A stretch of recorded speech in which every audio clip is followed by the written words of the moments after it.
नमस्कार। आज हम नागपुर पुलिस के एक हालिया काफी बड़ा अभियान ऑपरेशन थंडर पर थोड़ी गहराई से बात करेंगे। हमारे पास इससे जुड़े कुछ दस्तावेज हैं और ये सिर्फ एक हफ्ते की धरपकड़ वाली कहानी नहीं लग रही। हाँ, ये विश्व नशा विरोधी दिवस के आसपास जरूर हुआ, लेकिन ऐसा लगता है कि ये नागपुर पुलिस की रणनीति में शायद एक बड़ा बदलाव है। मतलब तकनीक, समुदाय, पुनर्वास, सबको साथ लाने की कोशिश। हाँ, बिल्कुल। इसका मकसद सिर्फ गिरफ्तारी करना ही नहीं था, जैसा आपने कहा। समुदाय को जोड़ना, जागरूकता फैलाना, ये भी एक बहुत बड़ा हिस्सा था। और जैसा दस्तावेजों में है, नागपुर के सभी 33 पुलिस स्टेशन, साथ में स्पेशल यूनिट्स भी, सब इसमें शामिल थे। हाँ, और उनका वो नारा भी काफी ध्यान खींचने वाला था। हिंदू, मुस्लिम, सिख, ईसाई, नशे से दूर रहो भाई। काफी समावेशी लगता है। और इसके लिए रैलियां, नुक्कड़ नाटक। बिल्कुल। और सोशल मीडिया का भी इस्तेमाल हुआ। लेकिन ये सिर्फ एक स्थानीय कोशिश नहीं थी, ये भी ध्यान देना होगा। इसी दौरान 25 जून को एक राष्ट्रीय नशा विरोधी सम्मेलन भी हुआ था। अच्छा। हाँ, उसमें नीति बनाने वाले, शिक्षक, नागरिक नेता, मतलब कई बड़े लोग शामिल हुए। ये दिखाता है कि समस्या कितनी गहरी है और इसके लिए एक देशव्यापी सोच की जरूरत है। नागपुर का अभियान उसी बड़ी तस्वीर का एक हिस्सा है, आप कह सकते हैं। और लोगों की भागीदारी भी जबरदस्त रही है ना। मैंने पढ़ा कि सिर्फ 22 घंटों में करीब 1.5 लाख लोगों तक ये अभियान पहुंचा। हाँ, शपथ के जरिए, मार्च निकालकर, डिजिटल तरीकों से काफी प्रभावशाली था। ये दिखाता है कि लोग जुड़ना चाहते हैं, अगर मौका मिले तो। सही कहा। और सिर्फ जागरूकता ही नहीं, पुनर्वास पर भी ध्यान दिया गया। प्रेरणा नशा मुक्ति केंद्र में काउंसलिंग सत्र हुए, जहां 50 से ज्यादा लोग जो नशे की लत से उभर रहे हैं, उन्होंने हिस्सा लिया। अधिकारियों ने भी इस बात पर जोर दिया कि भाई, नशा मुक्ति सिर्फ पदार्थ छोड़ना नहीं है, ये जिंदगी और परिवारों को फिर से पटरी पर लाने की बात है। बिल्कुल। चलिए अब थोड़ा कार्रवाई वाले हिस्से पर आते हैं, क्योंकि यहाँ कुछ आंकड़े हैं जो सोचने पर मजबूर करते हैं। जैसे 4 ड्रग तस्कर पकड़े गए, उनके पास से 240 ग्राम मेफेड्रोन मिला। हाँ, एमडी जिसे कहते हैं।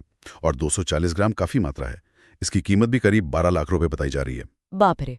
और सिर्फ पकड़ा ही नहीं गया, नष्ट भी किया गया। 24 जून को करीब 714 किलो नशीले पदार्थ जलाए गए। मेफेड्रोन, गांजा, चरस, डोडा, सब मिलाकर कीमत 1.3 करोड़ रुपए से ज्यादा। एक दिन में? हाँ, और इसके अलावा एक कपड़े की दुकान से लगभग 2 लाख रुपए की ई सिगरेट भी जब्त हुई। तो मतलब सिर्फ पारंपरिक ड्रग्स पर ही फोकस नहीं था।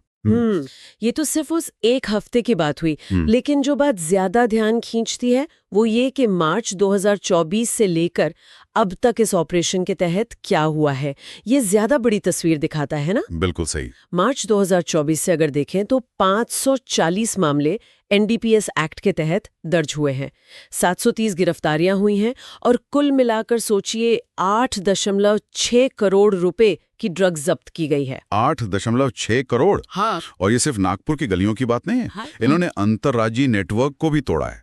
जैसे मध्य प्रदेश, राजस्थान से आने वाले एमडी का पता लगाया। अच्छा, तो मतलब रूट पता चल रहे हैं। नए रूट भी, जैसे मध्य प्रदेश से सावनेर होकर नागपुर आने वाले कुछ ग्रामीण रास्ते। पुलिस अब उन इलाकों पर ज्यादा नजर रख रही है। और दिलचस्प बात यह है, जैसा आपने शुरू में कहा, कि ये सब सिर्फ लाठी और बंदूक से नहीं हो रहा है, तकनीक का भी इस्तेमाल हो रहा है। हाँ, बिल्कुल। एआई आधारित टूल्स का जिक्र है, जैसे Simba.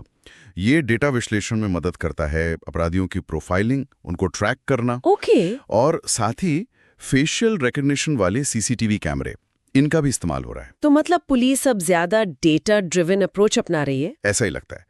Biometric records, mobile phone का विश्लेषण, ये सब किया गया। और 150 से ज्यादा जो मुख्य अपराधी हैं, उनके डॉजियर तैयार किए गए हैं। ये साफ तौर पर टेक इनेबल्ड पुलिसिंग की तरफ एक कदम है। लेकिन एक तरफ तो ये सप्लाई रोकने की कोशिशें हैं, तकनीक, छापे, गिरफ्तारी।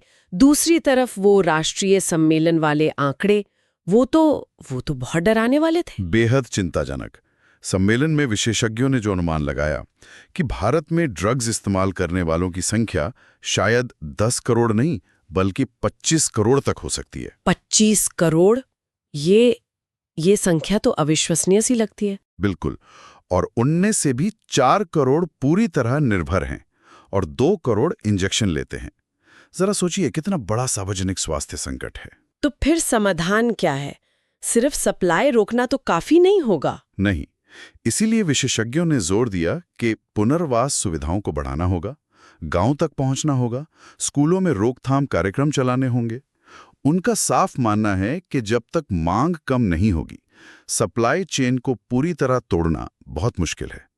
असली चाबी मांग को खत्म करने में है। तो अगर हम पूरी बात को समेटें तो ऑपरेशन थंडर सिर्फ छापे और गिरफ्तारी का अभियान नहीं है। नहीं, बिल्कुल नहीं। ये एक बहुआयामी रणनीति लगती है।